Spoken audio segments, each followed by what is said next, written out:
Hello students, welcome back बच्चों। देखिए बच्चों, हम सीएमए फाइनल लॉ सब्जेक्ट के अंदर आपका जो स्टडी मटेरियल है, जो आपका मॉड्यूल है, उस मॉड्यूल के अंदर अगर आप लोग देखोगे तो जहां पर आपका सेक्शन ए पार्ट ए खत्म होता है ना। जहां पर मॉड्यूल के अंदर आपका सेक्शन ए पार्ट ए खत्म होता है, वहां पर कुछ एक्स्ट्रा क्वेश्चंस आपको दिए गए हैं। मैं एक बार आपको दिखा देता हूं। देखिए स्टूडेंट्स, यहाँ पर आप देख सकते हो, आपको 8 क्वेश्चंस केस स्टडी क्वेश्चंस और दिए गए हैं आपके मॉड्यूल के अंदर, स्टडी मैट के अंदर। देखिए बच्चों, हम लोग आपके कोर्स के अंदर, जो आपका सीएमए फाइनल का कोर्स है, उसके अंदर हम लोगों ने अपना कंप्लीट सिलेबस पढ़ लिया। पूरा का पूरा स्टडी मैट हम लोग कवर कर चुके हैं। उसके अलावा दोस्तों, हम लोगों ने हर चैप्टर के सेपरेटली, इंडिविजुअली, अलग-अलग प्रीवियस ईयर क्वेश्चंस की कंप्लीट क्लासेस डिस्कस करी। बुक्स आपके पास ऑलरेडी हैं। एमसीक्यूज हम लोगों ने डिस्कस कर लिए। आप लोगों के टेस्ट कंडक्ट हो गए चैप्टर वाइज, एंड देन उसके बाद में फुल सिलेबस का 3 आवर्स का आपके टेस्ट हो गए, जिसकी आंसर राइटिंग प्रैक्टिस क्लासेस हम लोगों ने कर ली। ऐसे तो हम लोगों ने सब कुछ अपना पढ़ा हुआ है, एक सिंगल चीज अपन लोगों ने नहीं छोड़ी है, एक सिंगल 0% कुछ नहीं छोड़ा है। बट फिर भी मुझे लगा कि आपके मॉड्यूल के अंदर ये जो 8 क्वेश्चंस हैं, मैं क्यों ना इनको भी आप लोगों को सॉल्व करवा दूं, तो आप लोगों के लिए और बेटर हो जाएगा। क्या सर, ये जो क्वेश्चंस स्टडी मैट के अंदर जो आप 8 क्वेश्चंस अभी कराने वाले हो, केस स्टडी क्वेश्चन, सर क्या ये क्वेश्चंस, इसी टाइप के क्वेश्चंस हम लोगों ने अपने चैप्टर की प्रीवियस ईयर क्वेश्चन क्लास में डिस्कस नहीं किए, करे हुए हैं। एमसीक्यूज के अंदर भी डिस्कस किए हुए हैं, प्रीवियस ईयर क्वेश्चन के अंदर भी हम लोगों ने इसको डिस्कस किया हुआ है। और कोई आउट ऑफ कोर्स नहीं है, कोर्स के अंदर का ही क्वेश्चंस हैं। पर मुझे लगा कि क्यों ना इन्हीं क्वेश्चंस को डायरेक्टली मैं करवा देता हूं, क्योंकि इनमें से एक क्वेश्चन, क्वेश्चन नंबर 4, अगर आप यहां पर देखोगे, एक मिनट रुकिए, ये देखिए, ये वाला क्वेश्चन नंबर 4 अगर आप देखोगे तो दिसंबर 2025 का जो model question paper CMA institute ने इशू किया है लॉ सब्जेक्ट के लिए, ये क्वेश्चन एग्जैक्टली आपको वहां पर मिल जाएगा। इसका मतलब है कि अगर मॉडल क्वेश्चन पेपर के अंदर सीएमए इंस्टीट्यूट ने क्वेश्चन दिया है तो और एज इट इज क्वेश्चन दिया है, तो हो सकता है एग्जाम में पूछ लिया जाए। कोई बहुत बड़ी बात नहीं है, सीएमए के एग्जाम में एज इट इज उठकर आ जाते हैं क्वेश्चन। तो अपनी ये बहुत छोटी सी क्लास रहेगी, ज्यादा बड़ी तो क्लास रहेगी नहीं। इसमें हम ये आठों की आठों क्वेश्चंस अपन लोग डिस्कस कर लेंगे, ताकि एक बार आप लोगों के लिए रिवीजन हो जाएगा। आप लोग इन क्वेश्चंस को गो थ्रू कर लोगे, बाई चांस अगर एग्जाम में आ गए तो बल्ले बल्ले, इससे बेस्ट और हो ही क्या सकता है। तो चलिए प्यारे बच्चों, अब हम करते हैं स्टार्ट। सबसे पहले हम पढ़ना शुरू करेंगे अपना फर्स्ट क्वेश्चन। अब देखिए, फर्स्ट क्वेश्चन ये बोलता है, ABC limited is a company with paid up capital of ₹50 crore. ABC limited एक कंपनी है जिसकी पेड अप कैपिटल 50 करोड़ है, एंड टर्नओवर 310 करोड़ है। हाईलाइट करेंगे इसको, इनका कंपनी का टर्नओवर 310 करोड़ है। इसका मतलब है कि turnover is more than 300 crore. Sir, ये मोर देन 300 करोड़ आपने क्यों लिखा? क्योंकि आपको याद होगा, जब हम लोगों ने डायरेक्टर चैप्टर पढ़ा था ना दोस्तों, तो डायरेक्टर चैप्टर के अंदर मैंने आपको एक बात बताई थी, या तो कंपनी लिस्टेड होनी चाहिए, तो उस कंपनी के अंदर कम से कम एक विमेन डायरेक्टर का होना मैंडेटरी होता है, पढ़ा था हम लोगों ने। या उसके अलावा हम लोगों ने कुछ क्लास ऑफ कंपनीज पढ़ी थी, जिसमें पढ़ा था कि टर्नओवर अगर कंपनी का 300 करोड़ से ऊपर है तो कंपनी के अंदर विमेन डायरेक्टर का होना जरूरी होता है। क्लियर? इसीलिए मैंने यहां पर यह हाईलाइट करवाया। क्वेश्चन को आगे कंटिन्यू करते हैं। अब नेक्स्ट ये बोल रहा है, मिस्टर राजेश कुमार, जो कि कंपनी का प्रमोटर है एंड मैनेजिंग डायरेक्टर है। प्रमोटर है एंड मैनेजिंग डायरेक्टर है।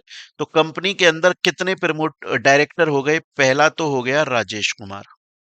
फिर आगे चलते हैं, नेक्स्ट ये बोल रहा है, ये जो राजेश कुमार कंपनी का प्रमोटर एंड मैनेजिंग डायरेक्टर है, wants to run the company by complying with all laws and regulations. मतलब ये चाहता है कि कंपनी इस तरीके से चले कि जितने भी रूल्स रेगुलेशंस हैं सभी को टाइम पे फुलफिल किया जाए। ठीक है जी। The chairman is non executive, company का चेयरमैन नॉन एग्जीक्यूटिव है, तो यहां पर हमको हमारा दूसरा डायरेक्टर मिल गया कंपनी में। आगे चलते हैं, ये जो चेयरमैन है ये नॉन एग्जीक्यूटिव डायरेक्टर है और अकेडमिशियन है, बहुत अच्छी बात है। There are two more directors, तो इसका मतलब अब कंपनी के अंदर टोटल 4 डायरेक्टर हो गए। एक तो हो गया राजेश, एक हो गया हमारा ये चेयरमैन जो नॉन एग्जीक्यूटिव है, एंड देन इसके बाद में 2 और डायरेक्टर हैं जिनमें से एक है मिस्टर जोशी और एक है मिस्टर निर्मल कुमार। तो हमें यहां पर एक बात समझ में आई दोस्तों, हमें यहां पर एक बात समझ में आई कि कंपनी अनलिस्टेड है लेकिन कंपनी का टर्नओवर 300 करोड़ से ज्यादा है।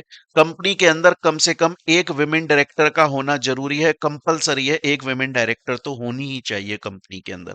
लेकिन कंपनी के अंदर एक विमेन डायरेक्टर नहीं है। एक विमेन डायरेक्टर होनी चाहिए कंपनी के अंदर, पर वो विमेन डायरेक्टर कंपनी के अंदर नहीं है। क्लियर है? क्वेश्चन को आगे पढ़ते हैं। क्वेश्चन क्या बोल रहा है? ये बोल रहा है 2 डायरेक्टर हैं, उनमें से एक डायरेक्टर तो मिस्टर जोशी हैं जो कि फाइनेंस में काम करते हैं, दूसरे डायरेक्टर हैं जो निर्मल कुमार हैं जो कि प्रमोटर से रिलेटेड हैं। कंपनी लोन लेना चाहती है SBI state bank of India से कैपिटल इन्वेस्टमेंट पर्पस के लिए। क्लियर है ये चीज यहां तक?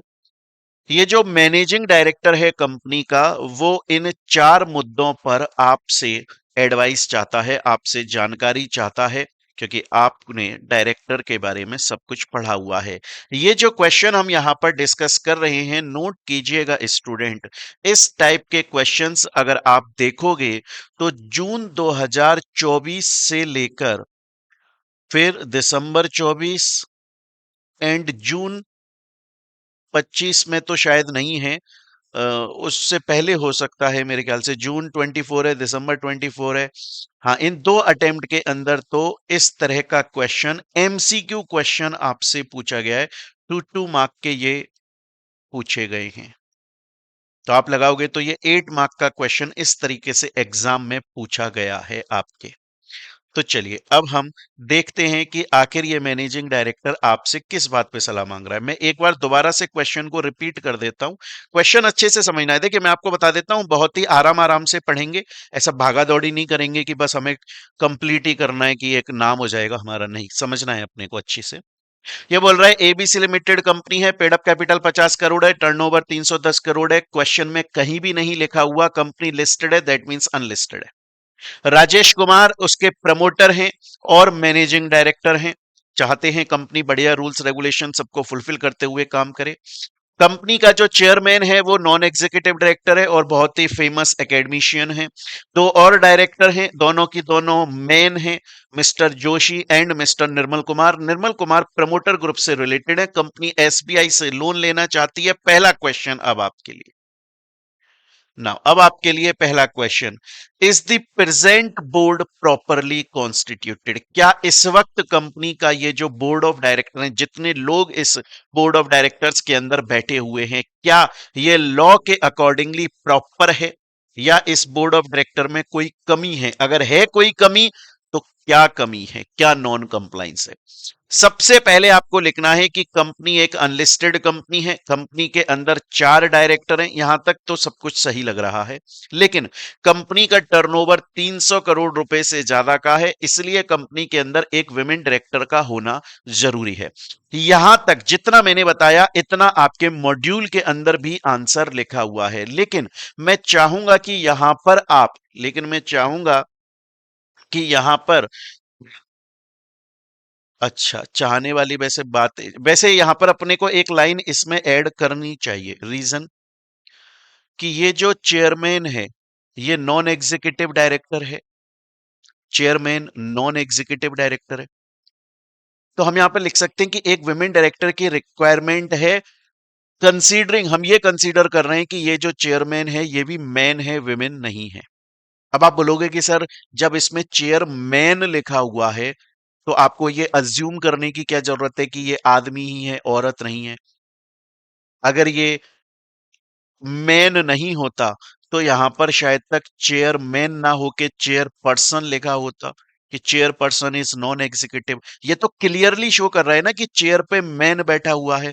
वैसे आपकी बात सही है कि हमें ये लग रहा है कि ये जो नॉन एग्जीक्यूटिव डायरेक्टर है ये चेयरमैन है।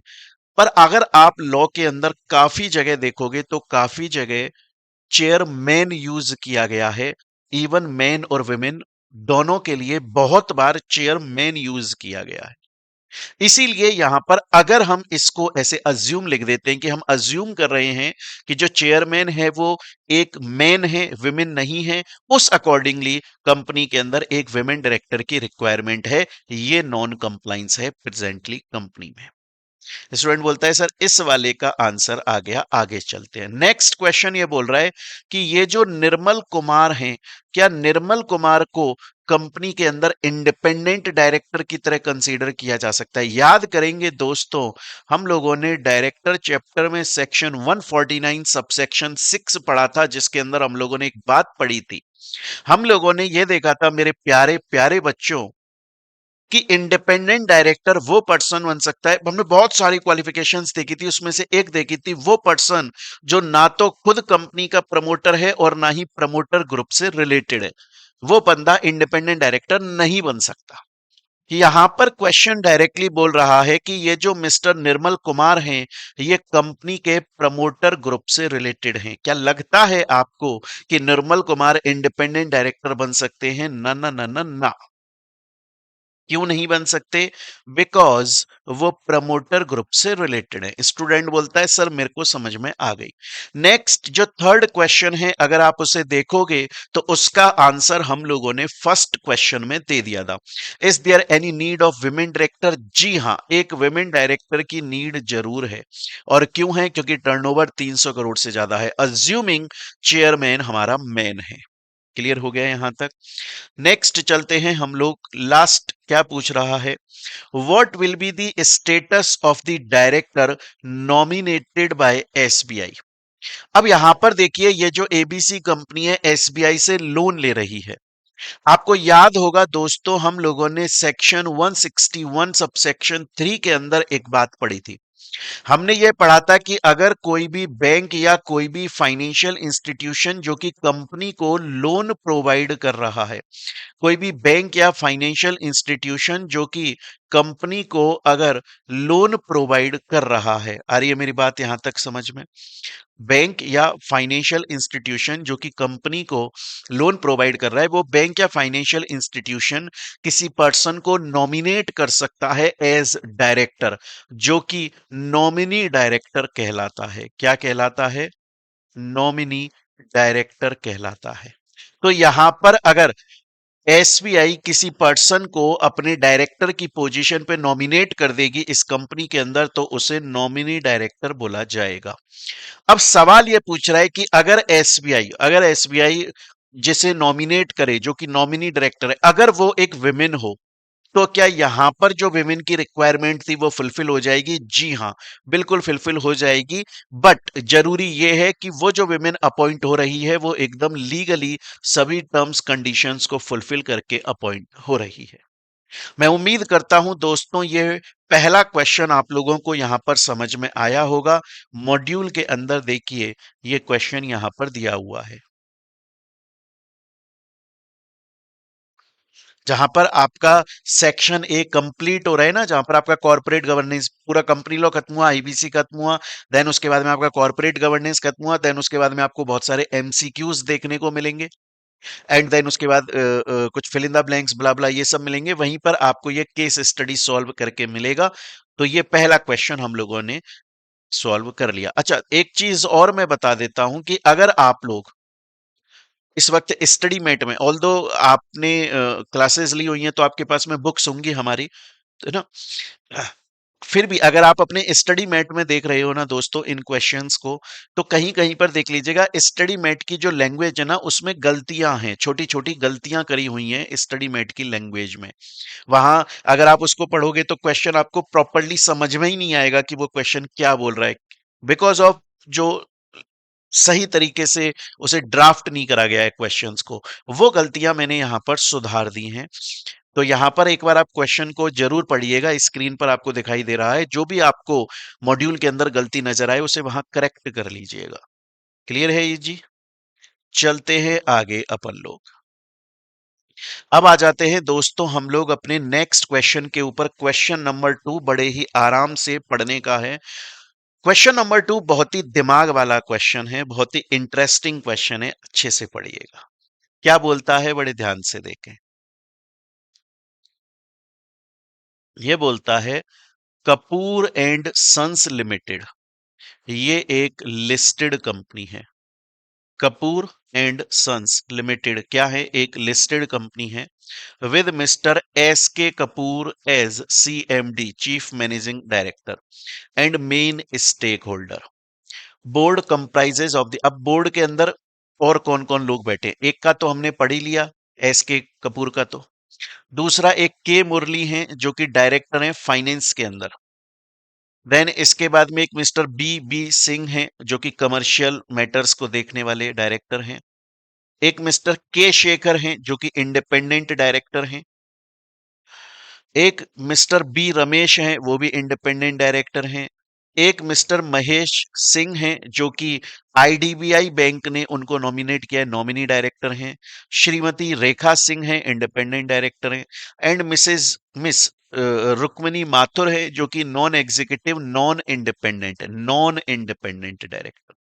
ये हमको बोर्ड यहां पर दिया हुआ है और हमसे ये पूछा गया है कि अब कंपनी की ये आपको डिटेल यहां पर दिखाई दे रही है। अब आप ये बताइए कि कंपनी को CSR कमिटी बनानी है तो उसके अंदर किस किस को आप सजेस्ट करोगे, इनमें से किस किस को सजेस्ट करोगे कि ये CSR का मेंबर होना चाहिए।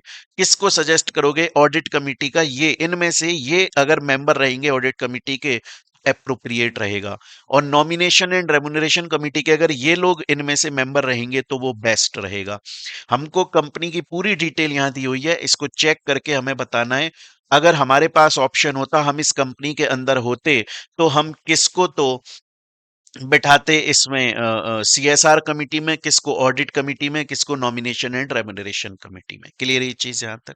चलिए दोस्तों हम क्वेश्चन को सॉल्व करना स्टार्ट करें उससे पहले मैं एक चीज पर आपकी नजर डालना चाहता हूं। मेरी नजर गई थी इस पर और मुझे लगा कि शायद ये मिस्टेक है क्वेश्चन के अंदर। ऑल्दो इससे कोई बहुत बड़ा इंपैक्ट आएगा नहीं, पर मुझे लगा कि शायद तक एक मिस्टेक है। देखिए मिस्टेक जो मुझे दिखाई दी वो ये दिखाई दी दोस्तों कि इसमें लिख रखा है मिस्टर बी रमेश को इंडिपेंडेंट डायरेक्टर की पोजीशन पे अपॉइंट किया गया एनुअल जनरल मीटिंग के अंदर, जो कि अगस्त 2019 में हुई थी। और श्रीमती रेखा सिंह जो कि इंडिपेंडेंट डायरेक्टर है उनको भी एनुअल जनरल मीटिंग में अपॉइंट किया गया, जो कि सितंबर 2019 में हुई थी। अब यार 2019 के अंदर एनुअल जनरल मीटिंग हुई तो एक ही बार हुई होगी ना। अब या तो वो हुई होगी अगस्त के अंदर, या फिर वो हुई होगी सितंबर के अंदर। क्वेश्चन में दिया है अगस्त के अंदर जो AGM हुई कंपनी की उसमें बी रमेश को अपॉइंट किया, और सितंबर के अंदर हुई उसमें श्रीमती रेखा सिंह को अपॉइंट किया। मुझको यहां पर लगता है कि यहां पर एक गलती हो गई है ना। या तो इन्हें 2021 कर देना चाहिए था, 20 भी नहीं करना चाहिए था, क्योंकि 2020 में तो सितंबर में हुई है इनकी AGM। या तो इन्हें 2021 कर देते या 18 कर देते। शायद यहां पर मॉड्यूल के अंदर ये गलती हुई है CMA इंस्टीट्यूट से, इसे वो करेक्ट कर सकते थे। मुझे ऐसा लगता है कि शायद ये गलती हुई है। आपको लगता है कि नहीं है तो आप बताइएगा, अगर मैं गलत हूं तो बता दीजिएगा। चलिए अब एक बार हम क्वेश्चन देखना स्टार्ट करते हैं दोस्त। एक बार हम क्वेश्चन देखना स्टार्ट करते हैं, 1 मिनट रुक जाए।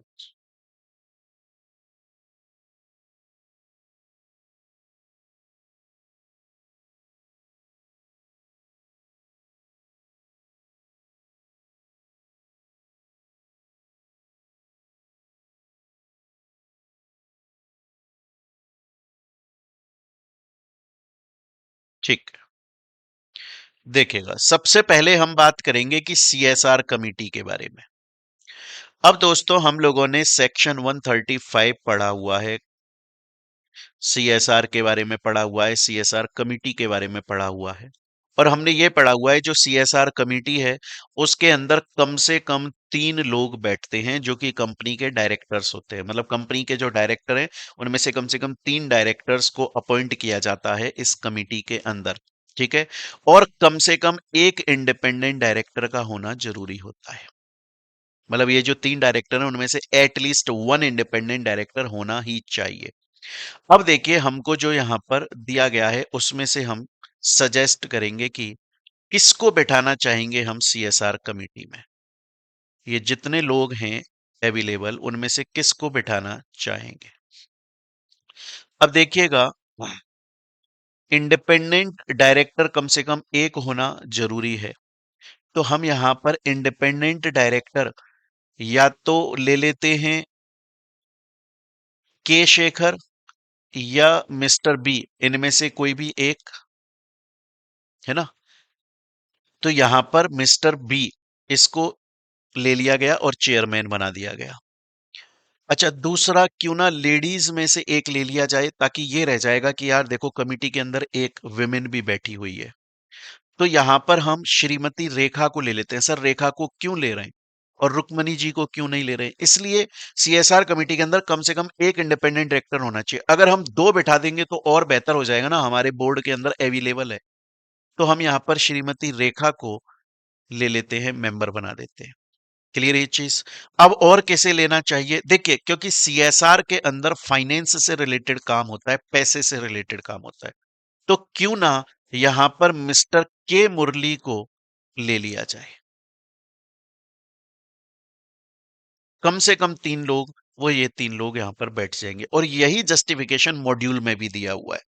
Since the company has adequate number of independent directors, we can have two instead of one. अगर हम चाहे तो एक से ज्यादा इंडिपेंडेंट डायरेक्टर रख सकते हैं, है ना। तो रेखा जी को लेने पर हमारे दो फायदे हुए। पहला, हमने कमिटी के अंदर विमेन की भी एक एंगेजमेंट दिखा दी कि देखो हमारी कमिटी में विमेन भी है। और दूसरा, हमने एक से ज्यादा इंडिपेंडेंट डायरेक्टर भी रख दिया। क्या सर ये बी रमेश को इंडिपेंडेंट डायरेक्टर लेना जरूरी था? नहीं, के शेखर को लेते तो भी ऐसी कोई दिक्कत वाली बात नहीं होती। क्लियर ये चीज यहां तक। ये तो हो गया मेरे दोस्तों आपका सीएसआर कमेटी। सर इसको क्यों लिया, के मुरली को क्यों लिया? के मुरली को इसलिए लिया गया क्योंकि फाइनेंस से रिलेटेड वो चीजों को जानते हैं और सीएसआर के अंदर। चलिए अब चलते हैं ऑडिट कमिटी। देखिए अभी तक अपन लोगों ने सीएसआर कमिटी के बारे में तो देख लिया, अब ऑडिट कमिटी को देख लेते हैं। देखिए स्टूडेंट्स, हम लोगों ने जब चैप्टर पढ़ा तब हम लोगों ने सेक्शन 177 पढ़ा था। और सेक्शन 177 के अंदर हम लोगों ने देखा था कि ऑडिट कमिटी के अंदर कम से कम 3 मेंबर होने चाहिए, तीनों के तीनों नॉन एग्जीक्यूटिव डायरेक्टर होने चाहिए, मेजॉरिटी इंडिपेंडेंट डायरेक्टर की होनी चाहिए। ठीक है ना, मेजॉरिटी किसकी होनी चाहिए? मेजॉरिटी इंडिपेंडेंट डायरेक्टर की होनी चाहिए। और उसके अलावा आपका जो चेयरमैन होगा वो इंडिपेंडेंट होना चाहिए। ये कंडीशंस हमें ध्यान रखनी है। देखो यही मॉड्यूल के अंदर भी लिखा है, कम से कम 3 डायरेक्टर, तीनों की तीनों नॉन एग्जीक्यूटिव, चेयरमैन इंडिपेंडेंट और मेजॉरिटी इंडिपेंडेंट की होगी। अब उस हिसाब से अपन उठा लेते हैं यहाँ पे। अब उस हिसाब से अगर आप उठाओगे तो देखो यहाँ पर जैसे मिस्टर के शेखर इंडिपेंडेंट डायरेक्टर हैं, उन्हें चेयरपर्सन बना दिया। महेश सिंह वो नॉमिनी है, नॉमिनी को इंडिपेंडेंट की तरह ही कंसीडर किया जाता है, तो उसको ले लिया गया। एंड रेखा सिंह, मतलब नॉमिनी को नॉन एग्जीक्यूटिव डायरेक्टर ही माना जाता है। क्लियर है, क्योंकि वो डेली तो आता नहीं है कंपनी के अंदर, वो सिर्फ पर्टिकुलर पर्पस के लिए आता है।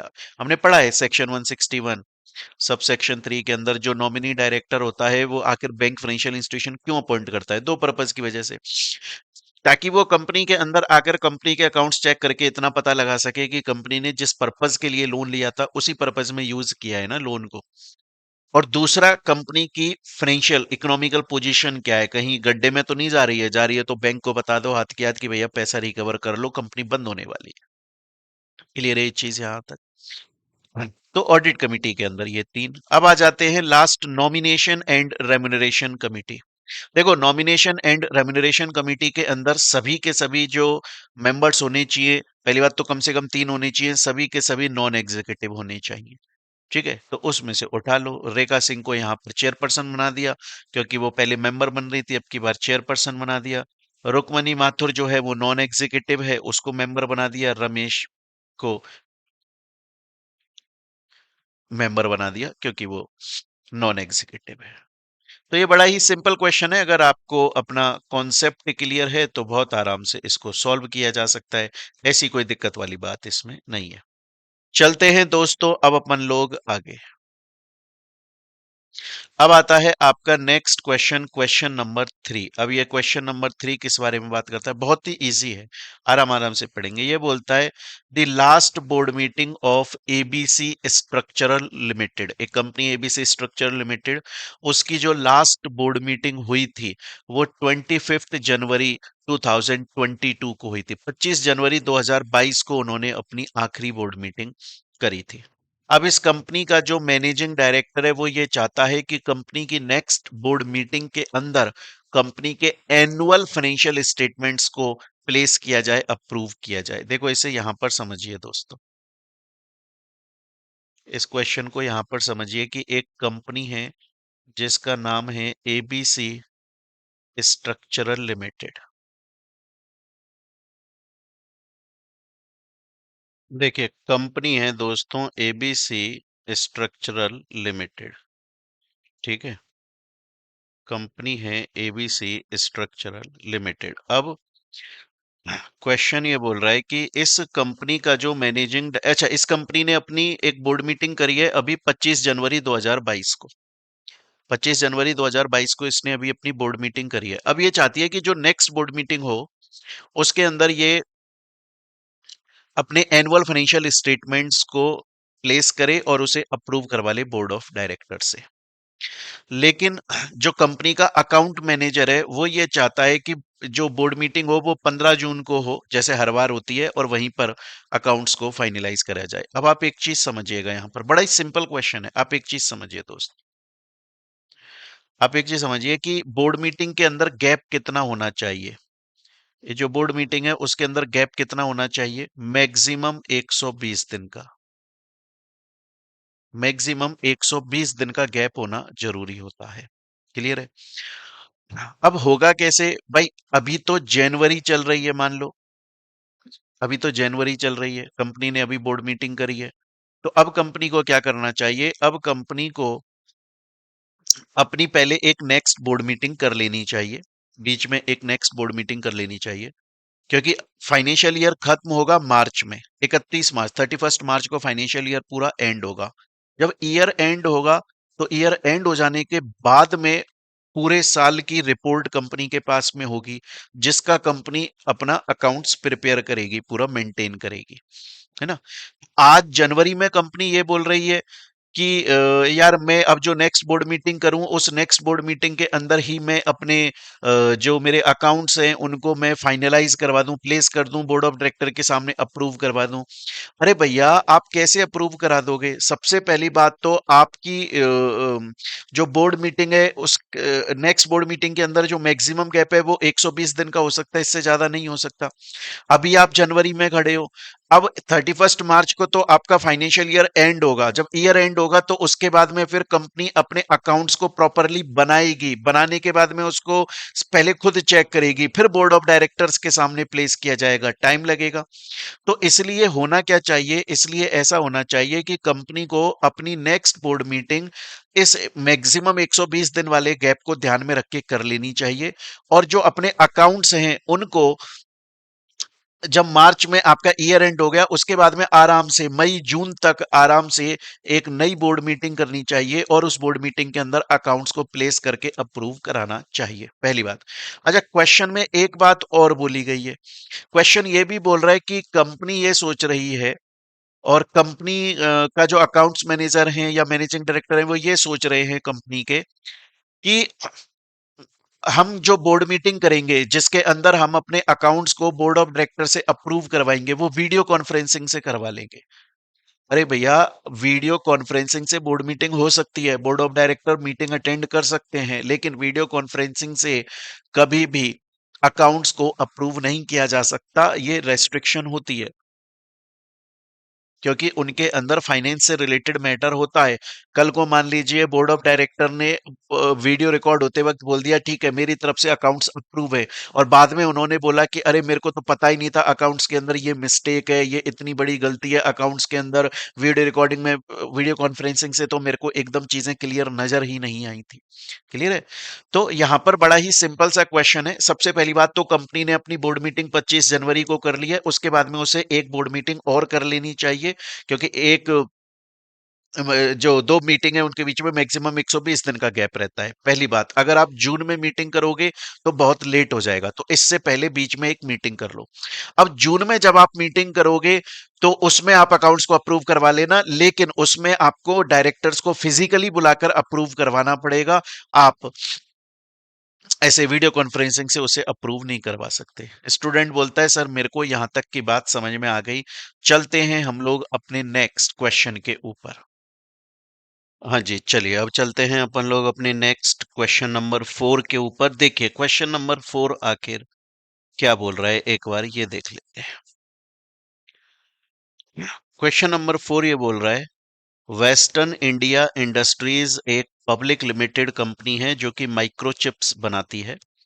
2010 से 2015 में कंपनी ने बहुत ह्यूज प्रॉफिट्स अर्न किए, एंड उसने बहुत अच्छा खासा डिविडेंड भी अनाउंस किया उस टेन्योर में, उस टाइम पीरियड में, और उसका डिविडेंड इंक्रीज हुआ, मतलब 500% से 2000% तक डिविडेंड दिया है, बहुत बड़ा डिविडेंड है। बट 2016 के अंदर कंपनी ने पब्लिक इशू लेकर आ गई, कंपनी की मतलब कंपनी ने अपना इक्विटी इशू कर दी। The share capital was increased to 15 crore. पहले कंपनी की कैपिटल 5 करोड़ थी, फिर वो 15 करोड़ हो गई। Company drastically reduced the rate of dividend. इस वजह से कंपनी ने सोचा कि अब हमें डिविडेंड नहीं देना है, बल्कि जो पैसा है जो कंपनी के पास में कमाया हुआ पैसा है उसको कंपनी फ्यूचर प्रोजेक्ट्स में आगे प्रोजेक्ट इन्वेस्टमेंट करेगी, डिविडेंड नहीं देगी, है ना। देखो, the company drastically reduce the rate of dividend 20% to 50%। जहां पहले 500 टू 2000 दे रही थी, वह 20 से 50% पर रह गई। कुछ शेयर होल्डर्स ऐसे थे जिन्होंने लास्ट 3 एनुअल जनरल मीटिंग के अंदर इशू रेज किया और उन्होंने बोला कि ये कंपनी गलत कर रही है, कंपनी क्यों नहीं दे रही है डिविडेंड जब कंपनी के पास में इतना सारा प्रॉफिट्स हैं। लेकिन उन कुछ शेयर होल्डर्स को कुछ ज्यादा लोगों ने सपोर्ट नहीं किया, मतलब ज्यादा शेयर होल्डर्स ने उनका सपोर्ट नहीं किया कि जी हाँ कंपनी को डिविडेंड देना चाहिए। नहीं, चेयरमैन ने ये तक क्लैरिफाई कर दिया कि कंपनी नए प्रोजेक्ट्स में इन्वेस्टमेंट करना चाहती है, इसके लिए वो पैसा डिविडेंड के तौर पर नहीं बांट रही है शेयर होल्डर्स में। अब 4 सवाल पूछे गए हैं, आपको एक एक करके जवाब देना है। पहला, can minority share holders object to lower the dividend?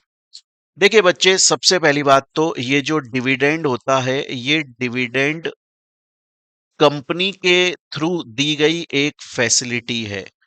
अगर कंपनी को ऐसा लगता है कि उसके पास में सच में बहुत ज्यादा प्रॉफिट्स हैं, अगर कंपनी को ऐसा लगता है कि यार मेरे पास में बहुत ज्यादा प्रॉफिट्स हैं और ये प्रॉफिट्स मैं शेयर होल्डर्स को कैश की फॉर्म में डायरेक्टली बांटना चाहती हूं, तो कंपनी की मर्जी है। अगर कंपनी चाहे तो डिविडेंड दे। ऐसा कहीं भी नहीं है कि अगर की कंपनी को डिविडेंड देना ही पड़ेगा, ऐसा कहीं भी नहीं है, है ना। ये लोगों का राइट, कोई अधिकार नहीं है कि वो कंपनी से जबरदस्ती डिविडेंड लेंगे। कंपनी की मर्जी है, कंपनी देती है तो अच्छी बात है, नहीं देती है तो भी ऐसी कोई प्रॉब्लम वाली बात नहीं है, या उसको एनफोर्स नहीं किया जा सकता। कंपनी को जबरदस्ती नहीं बोला जा सकता आपको डिविडेंड देना ही पड़ेगा, नहीं, ये कंपनी की मर्जी के ऊपर डिपेंड करता है।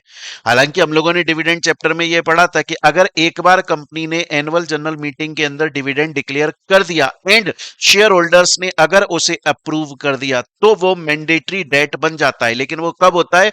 जब डिविडेंड डिक्लेयर हो चुका है एनुअल जनरल मीटिंग के अंदर और उसे अप्रूव कर दिया गया है।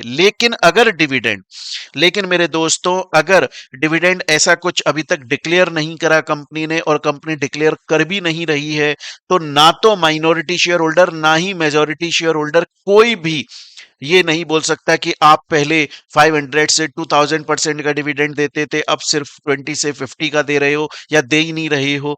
ऐसा कोई नहीं किया जा सकता। ये फर्स्ट क्वेश्चन का आंसर है। Second question, does it amount to operation on minority? क्या ये माइनॉरिटी को ऑपरेस करने के लिए बोला जा रहा है कि यार माइनॉरिटी के साथ में गलत हो रहा है? जी नहीं। आंसर इसका अगर हम नॉर्मल कोर्स में बात करें तो नहीं, ये कोई भी ऑपरेशन नहीं है। इवन आपको याद होगा हम लोगों ने जब ऑपरेशन एंड मिसमैनेजमेंट चैप्टर पढ़ा था, तब मैंने आपको स्पेसिफिकली बोला था, स्पेसिफिकली क्वेश्चन भी करवाया था कि अगर कोई कंपनी डिविडेंड डिक्लेयर नहीं कर रही है, डिविडेंड नहीं दे रही है, या फिर कंपनी कम डिविडेंड दे रही है, तो फिर उस केस में इसे ऑपरेशन नहीं माना जाएगा। ऑपरेशन कम माना जा सकता है।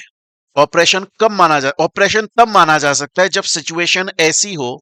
ऑपरेशन तब माना जा सकता है जब सिचुएशन ऐसी हो कि कंपनी डिविडेंड डिक्लेयर कर रही है।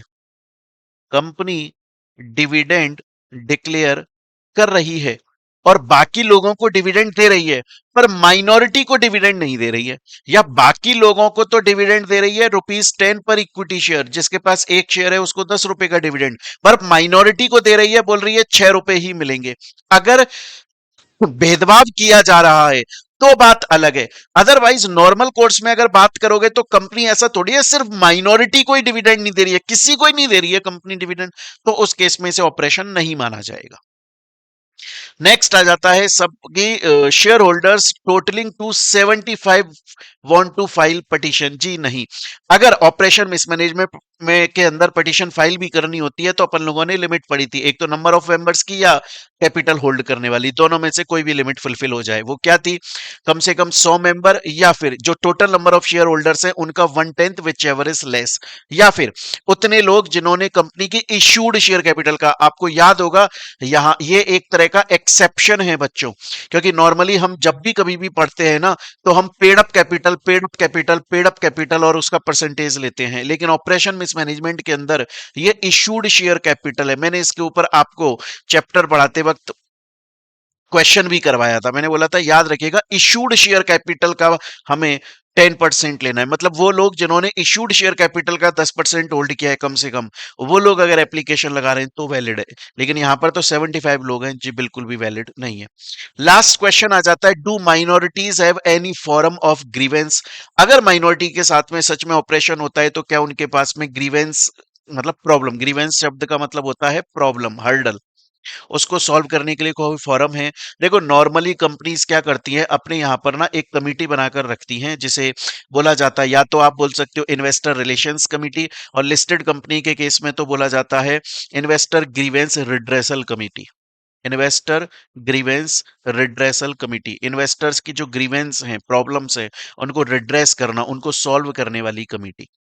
तो नॉर्मली कंपनी के अंदर ये कमेटी बनी हुई होती है, ये फॉरम बना हुआ होता है जहां पर माइनॉरिटी जाकर अपनी बात बोल सकते हैं। अदरवाइज वो NCLT, national company law tribunal के पास में भी जाकर बोल सकते हैं। बच्चों ये जो क्वेश्चन मैंने आपको बोला ये दिसंबर 2025 का, अगर आप मॉडल क्वेश्चन पेपर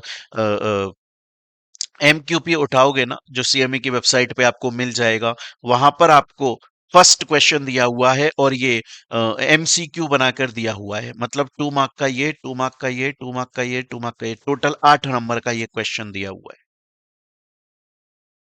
चलिए अब चलते हैं दोस्तों आगे, नेक्स्ट क्वेश्चन पर आ जाते हैं। अब देखिएगा नेक्स्ट क्वेश्चन आखिर क्या बोल रहा है। नेक्स्ट क्वेश्चन ये बोल रहा है कि ज्योति इंडस्ट्रीज एक पब्लिक लिमिटेड कंपनी है, due to some IR problem. यहां पे जो आईआर है उसका मतलब है इंडस्ट्री रिलेशन, मतलब बेसिकली अगर देखा जाए तो जो फैक्ट्री है, जो इंडस्ट्री है और उसके जो काम करने वाले वर्कर हैं, उनके बीच में कुछ बातचीत हो गई है। तो वो कुछ प्रॉब्लम हो गई उन लोग के बीच में, शायद उनकी बात नहीं मानी गई है, समथिंग कुछ प्रॉब्लम हो गई है, जिसकी वजह से फैक्ट्री और ऑफिस जो है वो दोनों ही बंद हैं। दो अकाउंट ऑफिसर आए थे कंपनी के अंदर कंपनी के अकाउंट्स को फाइनलाइज करने के लिए, लेकिन वो बीच में ही छोड़कर चले गए, जिनकी वजह से अकाउंट्स अभी तक प्रिपेयर नहीं हो पाए हैं कंपनी के। तो बेसिकली ज्योति इंडस्ट्रीज लिमिटेड एक कंपनी है, इंडस्ट्री फैक्ट्री की तरह काम करती है, और कुछ शायद कम्युनिकेशन प्रॉब्लम है या कुछ स्ट्राइक ऑफ चल रहा है, कुछ आईआर इंटरनेशनल रिलेशन मतलब इंडस्ट्रियल रिलेशन प्रॉब्लम है, शायद लेबर के साथ में कोई बातचीत हो गई है, उसकी वजह से कंपनी की फैक्ट्री और ऑफिस दोनों ही बंद हैं। और कंपनी का जो अकाउंट ऑफिसर आए थे, दो अकाउंट ऑफिसर आए थे, उनका काम था कंपनी के अकाउंट्स को प्रॉपर फाइनलाइज करना और उसको अडॉप्ट करा मतलब ऑडिट कर देना उसको, है ना, लेकिन वो नहीं हो पाया है। इट इज लाइकली, और ऐसा लग रहा है कि जो फाइनेंशियल स्टेटमेंट्स हैं उनको एनुअल जनरल मीटिंग जो कि 30 सितंबर को होने वाली है उसमें प्लेस नहीं किया जा पाएगा। एनुअल जनरल मीटिंग की जो last date, sir annual general meeting की लास्ट डेट 30 सितंबर क्यों है? क्योंकि हम लोगों ने पढ़ा है कि जब फाइनेंशियल ईयर एंड होता है उसके 6 महीने के अंदर अंदर एजीएम हो जानी चाहिए। 6 महीने 30 सितंबर आते हैं। तो 30 सितंबर को कंपनी की एनुअल जनरल मीटिंग होनी है, और ऐसा लग रहा है क्योंकि ये अकाउंट ऑफिसर भाग गए तो शायद तक कंपनी के जो अकाउंट्स हैं वो प्रॉपरली बन नहीं पाएंगे। कंपनी का जो मैनेजिंग डायरेक्टर है वो आपसे कुछ बातें जानना चाहता है, आप उसकी हेल्प करो।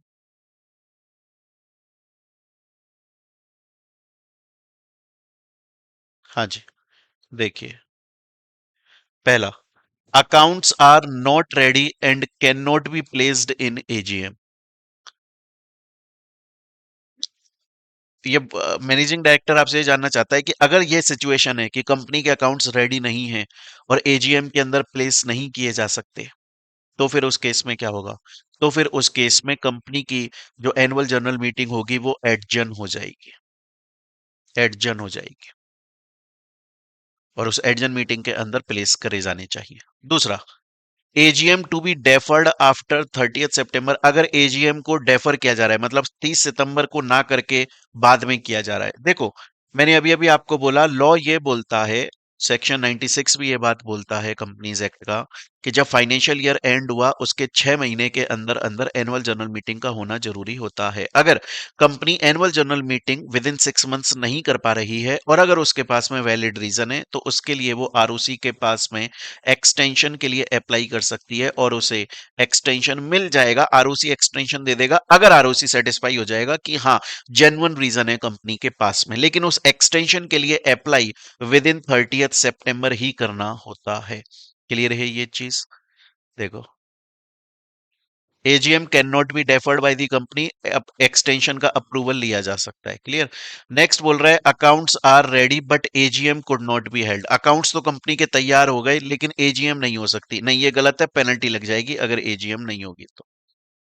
Next, AGM held accounts plates but not approve. मतलब एनुअल जनरल मीटिंग कंपनी ने बुलाई, मेंबर्स के सामने अकाउंट्स को प्लेस किया, लेकिन उनको अप्रूव नहीं, मेंबर्स ने अभी तक उनको अप्रूव नहीं किया है, वो अभी तक अडॉप्ट नहीं हुए, फाइनलाइज नहीं हुए। कोई दिक्कत नहीं है, वो अनअडॉप्टेड अकाउंट्स हैं। अनअडॉप्टेड अकाउंट्स को हमें फाइल करना पड़ेगा आरओसी के पास में, जिस दिन एनुअल जनरल मीटिंग हुई है उसके 30 दिन के अंदर। ये हमने अपने चैप्टर में पढ़ा हुआ है।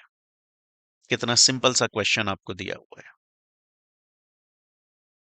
आ रही है दोस्तों मेरी बात आपको समझ में? मेरे ख्याल से यहाँ तक की कहानी दोस्तों आपको समझ में आ रही होगी। चलते हैं हम लोग आगे अपने नेक्स्ट क्वेश्चन के ऊपर। नेक्स्ट क्वेश्चन बोल रहा है R K Chauhan is MD of Dowell company limited. R K Chauhan जो है वो एक कंपनी है, डोवेल कंपनी लिमिटेड, उसके मैनेजिंग डायरेक्टर हैं। The audit is going on, company की ऑडिट चल रही है। There are many issues which the auditor has pointed out which are being clarified. मतलब ऑडिटर आया कंपनी के अंदर, ऑडिट कर रहा था, उसे कुछ इश्यूज हुए, उसने बोला मुझे ये समझाइए ये समझाइए। कंपनी के मैनेजिंग डायरेक्टर ने, आर के चौहान ने एक्सप्लेनेशन दिया, क्लैरिफिकेशन दिया, ऑडिटर खुश नहीं है। अब ये जो एमडी है वो ये चाहता है कि मैं इस ऑडिटर को रिमूव कर दूं, और इवन जो ऑडिटर है आपका वो खुद रिजाइन भी करना चाहता है। क्वेश्चन समझ में आया? एक कंपनी है जिसके अंदर एक ऑडिटर आया है, वो ऑडिट कर रहा था, उसे ऑडिट करते वक्त कुछ समझ में नहीं आया, कुछ ऐसा लगा कि कुछ गलत है कंपनी में, कुछ इश्यूज हुए, उसने मैनेजिंग डायरेक्टर से पूछा, मैनेजिंग डायरेक्टर ने अपना क्लैरिफिकेशन दिया, बट ऑडिटर सेटिस्फाई नहीं हुआ। अब ऑडिटर को मैनेजिंग डायरेक्टर से प्रॉब्लम है, मैनेजिंग डायरेक्टर को ऑडिटर से प्रॉब्लम है। मैनेजिंग डायरेक्टर बोल रहा है कि ऑडिटर सही से काम नहीं कर रहा है, मैं इसे रिमूव करना चाहता हूँ। ऑडिटर बोल रहा है कंपनी में कुछ तो प्रॉब्लम है, मैं रिजाइन करना चाहता हूँ। अब सवाल आपसे यह पूछा जा रहा है कि क्या ऑडिटर को रिमूव किया जा सकता है तो क्या प्रोसेस है? देखो बड़ा सिंपल प्रोसेस है। ये हम लोगों ने अपने चैप्टर के अंदर भी पढ़ा हुआ है, मैं दोबारा से आपको बता देता हूँ कि अगर ऑडिटर को रिमूव करना है ना, अगर ऑडिटर को रिमूव करना है तो उसके लिए पहले बोर्ड मीटिंग के अंदर बोर्ड रेजोल्यूशन पास होता है। फिर सेंट्रल गवर्नमेंट के पास में एप्लीकेशन लगती है फॉर्म नंबर ADT 2 में। सेंट्रल गवर्नमेंट के पास एप्लीकेशन 30 दिन में लगती है, जिस दिन बोर्ड मीटिंग में बोर्ड रेजोल्यूशन पास हुआ उसके 30 दिन के अंदर। फिर सेंट्रल गवर्नमेंट का ऑर्डर आता है, जिस दिन सेंट्रल गवर्नमेंट का ऑर्डर आया उसके 60 दिन के अंदर जनरल मीटिंग होती है। जनरल मीटिंग में स्पेशल रेजोल्यूशन पास होता है और तब ऑडिटर को रिमूव कर दिया जाता है। क्लियर है? लेकिन उसे अपॉर्चुनिटी ऑफ बीइंग हर्ड दी जाती है, सफाई पेश करने का मौका दिया जाता है। दूसरा पूछ रहा है क्या ऑडिटर खुद रिजाइन कर सकता है? जी हाँ, खुद रिजाइन कर सकता है। 30 दिन के अंदर अंदर फॉर्म नंबर ADT 3 के अंदर उसे ROC और कंपनी के पास में रेजिग्नेशन लेटर देना पड़ेगा विद प्रॉपर जस्टिफिकेशन रीजन की कि क्यों रिजाइन कर रहा है। अच्छा, नेक्स्ट आता है what happens if the auditor gives a qualified report.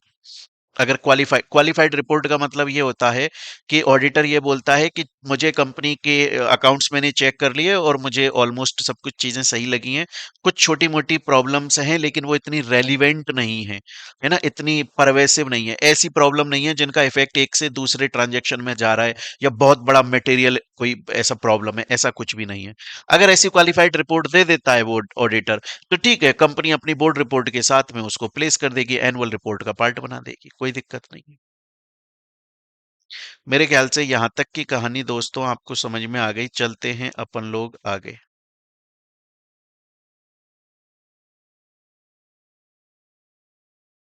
चलते हैं अपन लोग आगे। अब आ जाते हैं दोस्तों हम लोग अपने नेक्स्ट क्वेश्चन के ऊपर। नेक्स्ट क्वेश्चन देखिए, आपका नेक्स्ट क्वेश्चन है क्वेश्चन नंबर 7। बच्चों एक बार, हाँ जी देखिए बच्चों, क्वेश्चन नंबर 7 पे चलते हैं अब अपन लोग।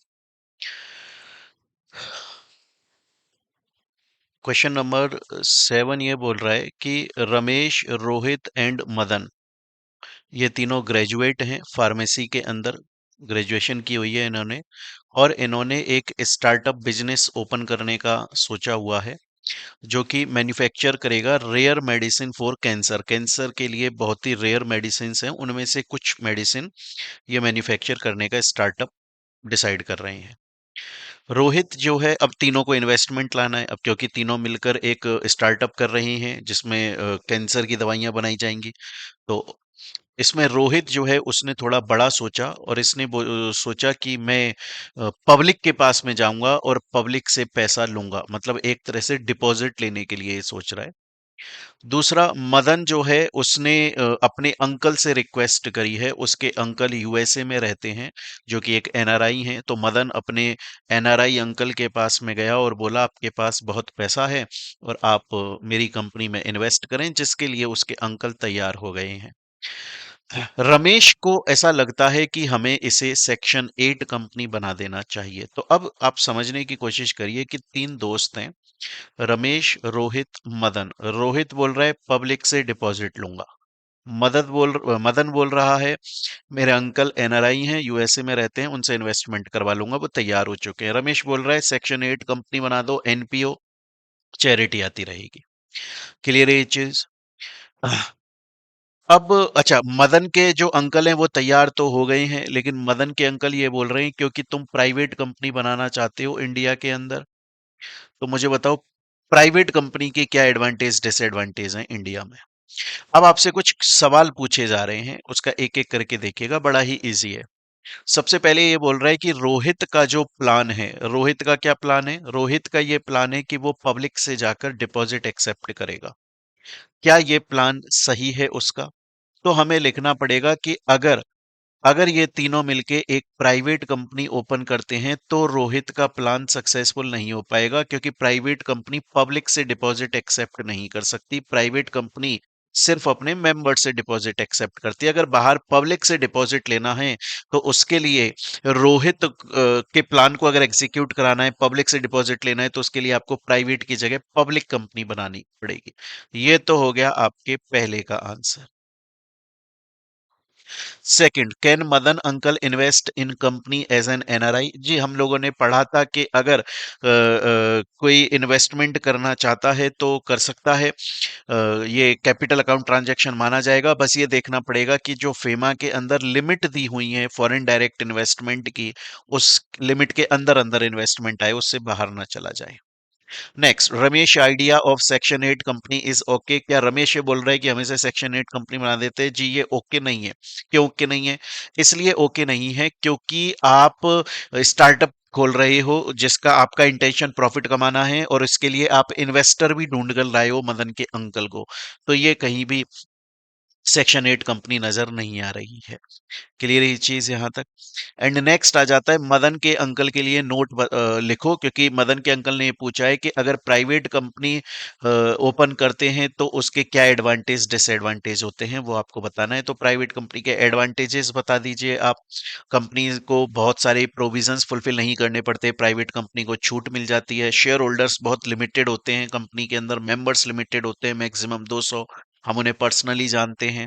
लेकिन इसके कुछ डिसएडवांटेज भी हैं, पब्लिक से फंड इनवाइट नहीं किया जा सकता, ये एक डिसएडवांटेज है, मैक्सिमम मेंबर 200 होते हैं। और इसी तरह से पब्लिक कंपनी के भी एडवांटेज डिसएडवांटेज लिख सकते हैं। सिंपल सा क्वेश्चन है, लगता ही नहीं है सीएमए फाइनल लेवल का ये क्वेश्चन है। नेक्स्ट क्वेश्चन के ऊपर चलते हैं। नेक्स्ट क्वेश्चन है आपका, एबीसी लिमिटेड एक पब्लिक लिमिटेड अनलिस्टेड कंपनी है, अनलिस्टेड कंपनी है, with ₹50 crore equity capital of ₹10 each. It has taken over 70% equity of a company called BCG। अब आप देखिए कितना इसमें बताया है कि कितने की इनकी इक्विटी कैपिटल है, कितने रुपए का एक शेयर है, जिसका कोई लेना देना नहीं है। सिंपल बात यह है कि एक एबीसी कंपनी है और एक बीसीजी कंपनी है। एबीसी कंपनी बीसीजी के 70% जो शेयर्स हैं उनका टेक ओवर उनको एक्वायर कर चुकी है ऑलरेडी। क्लियर है ये चीज यहां तक? अ, अब ये बीसीजी कंपनी लिस्टेड कंपनी है, एबीसी अनलिस्टेड कंपनी, ठीक है। अब एबीसी और बीसीजी आपस में मर्ज होना चाहते हैं, ये that means BCG company ABC के अंदर जाकर मर्ज होना चाहती है। अब ये पूछा जा रहा है, क्या is the decision to merge is in order? जी हाँ, बिल्कुल, कोई दिक्कत वाली बात नहीं है। भाई अगर आज एबीसी बीसीजी के 70% शेयर्स होल्ड करता है, कोई प्रॉब्लम नहीं है। अगर ये अपने 30% शेयर्स भी इधर लेकर आ जाए तो मर्जर हो जाएगा, कोई दिक्कत वाली बात है ही नहीं। क्या इसे सेक्शन 233 का मर्जर माना जाएगा? जी नहीं, इसे नॉर्मल मर्जर माना जाएगा, सेक्शन 232 का। क्यों? क्योंकि सेक्शन 233 का मर्जर होता है जब 100% सब्सिडरी अपने होल्डिंग के अंदर जाकर मर्ज होती है। यहां पर तो 100% सब्सिडरी नहीं है, नॉर्मल सब्सिडरी है। दूसरा, is scheme for merger necessary? Obviously merger के लिए स्कीम हमेशा जरूरी होती है, जिसके अंदर एक्सचेंज रेशियो, स्वैप रेशियो आता है कि आफ्टर मर्जर क्या सिनेरियो होगा। नेक्स्ट आ जाता है question number third, is the merger to be approved by share holders of each of the companies? क्या जो मर्जर है उसको अप्रूव किया जाएगा दोनों कंपनी के शेयर होल्डर्स? जी हाँ, दोनों कंपनियां अपनी अपनी जनरल मीटिंग करेंगी, जनरल मीटिंग के अंदर मेंबर्स के सामने प्रपोजल को रखा जाएगा, दोनों अप्रूव करेंगे, दोनों का अप्रूवल जरूरी है, दोनों कंपनी के शेयर होल्डर्स का अप्रूवल जरूरी है। अगर कुछ शेयर होल्डर्स अपनी अप्रूवल नहीं देते तो हम उन्हें डिसेंटिएंट शेयर होल्डर्स मानते हैं, लेकिन अगर प्रॉपर अप्रूवल आ गई, ट्विन कंडीशंस फुलफिल हो गई, 51% इन मेजॉरिटी एंड 75% इन वैल्यू, अगर वो लोगों ने वोट दे दी, तो जिन लोगों ने मना किया उनके ऊपर भी ये रूल एप्लीकेबल, ये ऑर्डर एप्लीकेबल हो जाएगा, मर्जर होगा, वो कुछ नहीं कर पाएंगे। Does require order of NCLT? जी हाँ, एनसीएलटी का ऑर्डर हमेशा मर्जर के लिए चाहिए, ये हम लोगों ने बहुत ही डिटेल में पढ़ा हुआ है मेरे दोस्तों। तो मैं इतनी उम्मीद करता हूं दोस्तों, यहां तक की बात आपको समझ में आ गई होगी, यहां तक आपको प्रॉब्लम नहीं होगी। बड़ा ही सिंपल सा क्वेश्चन है, इस तरह के क्वेश्चन हम लोगों ने अपने चैप्टर्स में डिस्कस किए हुए थे। तो बच्चों मुझे ऐसा लगा कि क्यों ना मैं ये क्वेश्चन भी आप लोगों को करवा दूं। आपके स्टडी मटेरियल में ये 8 क्वेश्चंस मेरे को दिखाई दिए, और ऑल्दो ये सेम टाइप के क्वेश्चंस हम लोगों ने पहले सॉल्व किए हुए हैं, पर क्योंकि हमने ये क्वेश्चंस भी सॉल्व कर लिए तो आपके लिए एक और फायदा हो गया, आपके लिए एक और बेनिफिट हो जाएगा कि अब आप जब इन क्वेश्चंस को करोगे, इस तरह का क्वेश्चन अगर एग्जाम में आ गया तो काफी अच्छा खासा कॉन्फिडेंस आ जाएगा आपके पास। अच्छा, दूसरा मैं बता दूं, हमने जो ये क्वेश्चंस सॉल्व करे हैं, इस तरह के क्वेश्चंस ज्यादातर एग्जाम में एमसीक्यू के तरह से आते हैं। जैसे ये आप देख रहे हो यहाँ पर आपको ये 4 क्वेश्चंस दे दिए गए, है ना, ऐसे ऊपर भी दे दिए गए, तो ये 2 मार्क्स के क्वेश्चन आ जाते हैं। तो 8 या 10 नंबर के ये क्वेश्चंस आपसे पूछ लिए जाते हैं। क्लियर है? तो मिलते हैं दोस्तों हम लोग अपनी नेक्स्ट वीडियो के अंदर। Till then thank you, take care बच्चे।